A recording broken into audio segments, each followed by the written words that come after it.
am Memes Chloe Jane. I am Memes Samantha Nicole. And I am Gonzalo Samantha Kate. I'm from 10 Ruby. I'm from 10 Emerald. And I'm from 10 Ruby. Let us continue to our educational vlog. True Magic.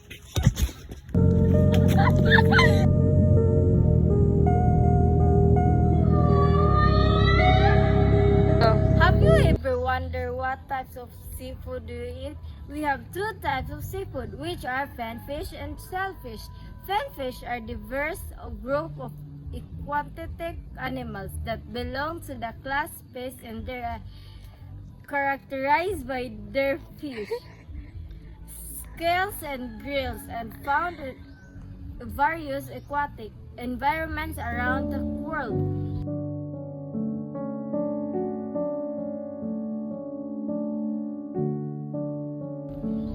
Shellfish are aquatic animals that have shell or skeleton, typically living in marine freshwater environments that them possess various species. I have crossed the horizon to find you.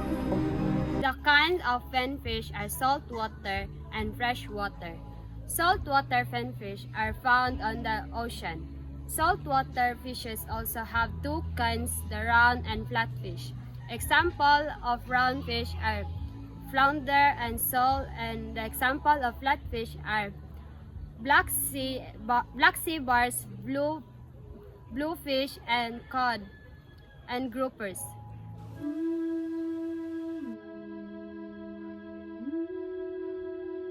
Fish mostly found in rivers and lakes. The example of these are catfish, eel, and tilapia. Gimana? Next is the two types of shellfish, which are mollusks and crustaceans. Mollusks are characterized by their soft bodies, shells, and muscular foots. There are also three kinds of it. These are bivalves, which are covered with shells. The example are clams and oysters.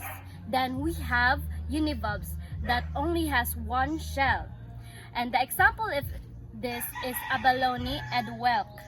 And lastly, we have cephalopods, which are only known for having no shells but has soft bodies. The example of these are octopus and squids. And lastly, we have shellfish, is what we call crustaceans. They are known for their hard exoskeleton and segmented body. The examples of these are crabs and shrimps. That's